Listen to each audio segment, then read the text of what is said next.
Et hello les investisseurs, j'espère que vous allez bien. Et je vous retrouve pour une vidéo sur la route dans laquelle on va parler de plusieurs sujets.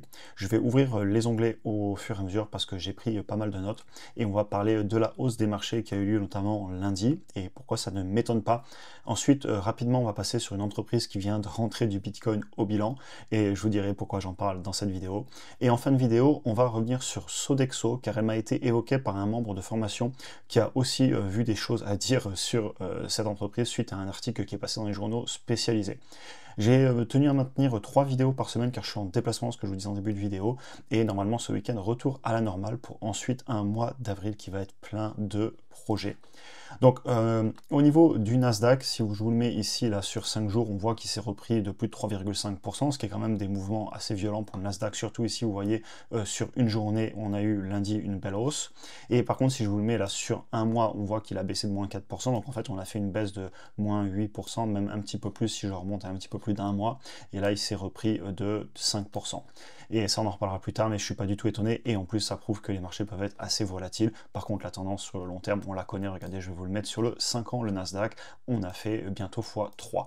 Et de la même façon sur le S&P 500, on a eu le même comportement, le marché s'est très bien repris lundi comme vous le voyez ici. Je vous dis que ça ne m'étonne pas, notamment, je vous avais fait une vidéo dimanche où je vous parlais des 3 plus grosses entreprises des indices, et en fait, dans cette vidéo, ma conclusion, c'est qu'elles ne sont pas extrêmement surévaluées, que je ne suis pas du tout choqué par les valorisations. Certes, je ne vais pas toutes les acheter, quoique Google et Amazon, les prix ne me choquent pas du tout, et Nvidia, pas spécialement non plus, et d'ailleurs, je dois faire une analyse complète sur Nvidia, ressortir mes dossiers, parce que cette entreprise continue de me surprendre clairement. Et je pourrais continuer, la liste est longue, on va aller en regarder quelques-unes ensemble, mais comme je vous le disais, Amazon c'est un titre qui m'intéresse depuis longtemps, et on est venu toucher là sous les 190 $, et sous les 190 selon votre analyse, chacun aura ses chiffres, mais on commence à venir sur une zone qui est quand même assez pertinente, au moins pour lancer une analyse à mon avis. De la même façon, Google, on est un tout petit peu au-delà du prix que je suis prêt à la payer, vous avez des analyses sur la chaîne où je vous avais partagé mes prix d'achat cible, il n'empêche que vous voyez, on est presque venu aux 150, on est venu à 157, et on commence à arriver sur des niveaux que je trouve aussi pertinents. Et je pourrais continuer, la liste est longue, cette histoire de valorisation qui ne me choque pas.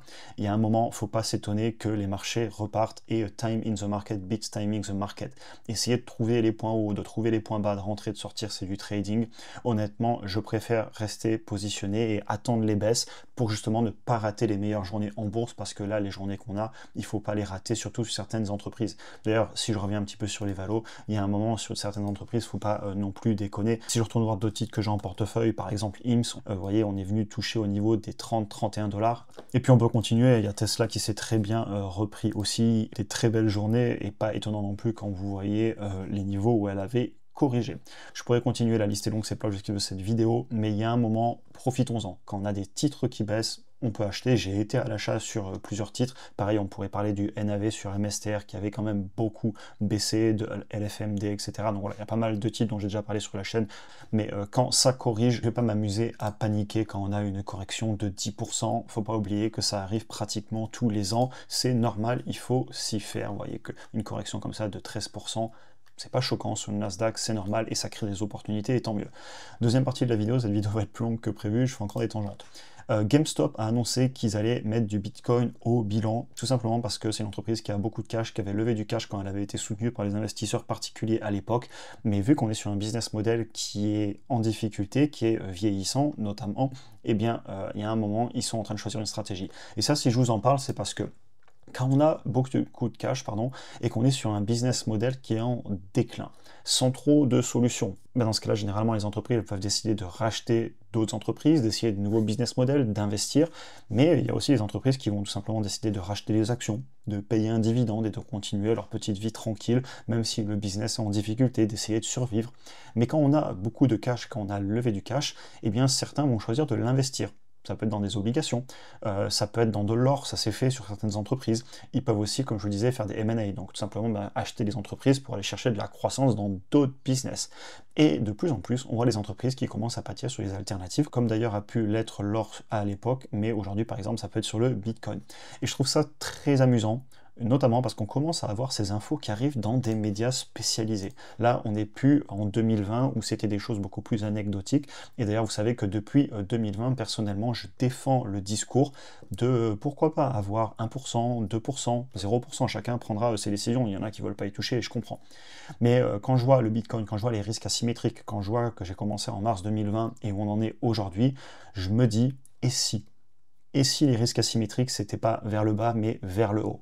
Voilà, c'était la petite aparté Bitcoin, sujet suivant, et on va arriver sur Sodexo. Entreprise qui a corrigé en bourse, là, comme vous le voyez, si on va regarder, elle a dû baisser de plus de 10-15% environ sur une journée. J'imagine suite à des résultats. D'ailleurs, je vous le dis ici, je ne connais pas du tout le titre. On va ouvrir les onglets ensemble et l'objectif c'est pas de regarder dans les détails ce qu'il y a eu dans les résultats financiers. Je sais juste que c'est de la restauration, enfin c'est une entreprise qui prépare des plats à réchauffer pour les administrations, les collèges, les écoles, etc. Et un membre m'en a parlé et il voyait aussi des problèmes comme moi malgré l'article qui justement expliquait que l'entreprise corrigeait, mais peut-être qu'il y avait encore du potentiel, que certains analystes étaient toujours à la hausse, etc. Et la conversation qu'on peut avoir et que j'ai eue aussi, c'est sans même connaître le business, ma réaction elle est instantanée.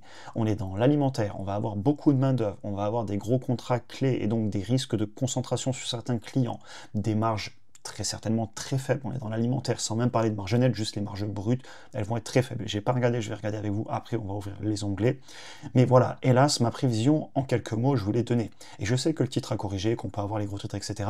Mais sur la chaîne, je suis aussi là pour vous partager quand je vois des choses qui me font peur et de prévenir. Peut-être que le business va très bien aller, peut-être que c'est un business qui va rien faire pendant 10 ans, 15 ans, 20 ans, payer son dividende, faire moins bien que le marché, mais pourquoi pas si c'est votre style d'investissement. Mais je me dois de vous partager ma vision des choses. On va aller regarder le business ensemble et quand j'écris ces quelques lignes, si les chiffres correspondent à ce que je vous ai dit juste au-dessus, je pourrais jamais toucher ce genre d'entreprise et j'ai du mal à comprendre qu'on y touche si on veut faire du retour sur investissement sur le long terme. Du coup, si on regarde le titre, on voit qu'on est sur les niveaux de 2015, donc en 10 ans, on n'a rien fait.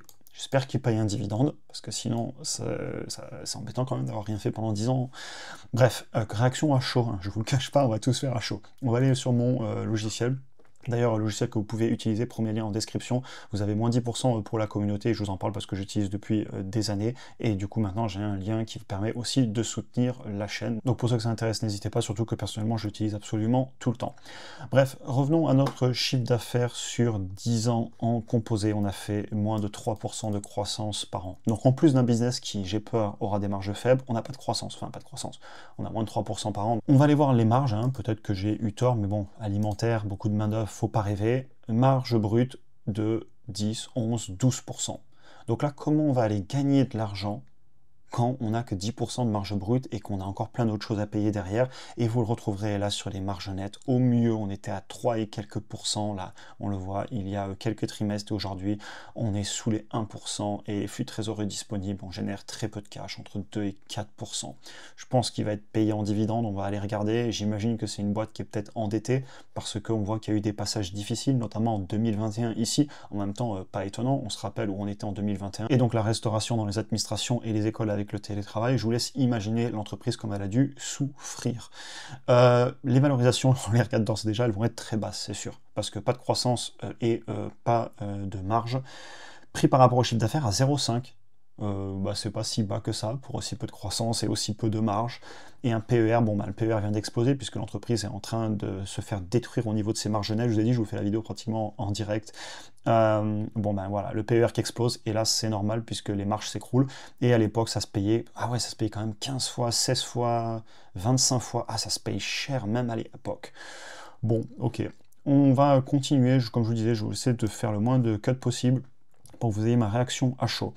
Donc cash issu des opérations 1,3, free cash flow 9,6, donc ils investissent un petit peu, 358 ici, on est à chaque fois en fois 1000, hein, je vous lis pas les milliers et les millions, hein, vous ferez la conversion vous-même pour gagner du temps dans la vidéo.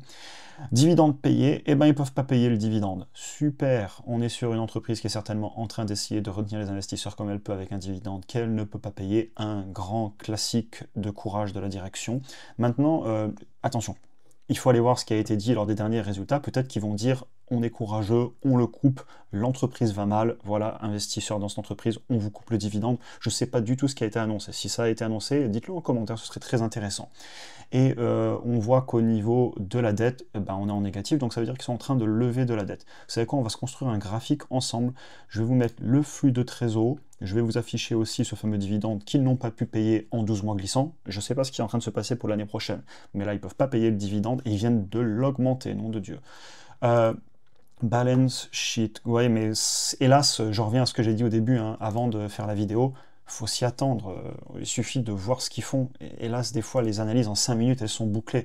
Et ça m'énerve de faire ces vidéos, hein. Là, vous voyez la réaction, je suis un petit peu émotionnel, parce qu'en fait, ben, c'est une entreprise, il y a beaucoup d'emplois derrière, hein. Je veux dire, c'est des entreprises qui emploient beaucoup, et j'espère vraiment qu'ils vont s'en sortir, mais je suis obligé aussi de donner la réalité des chiffres, on est des investisseurs. Mais j'espère que ça ira, parce qu'il y a du boulot derrière, etc. Mais il ne faut pas s'étonner avec de telles marges, hein.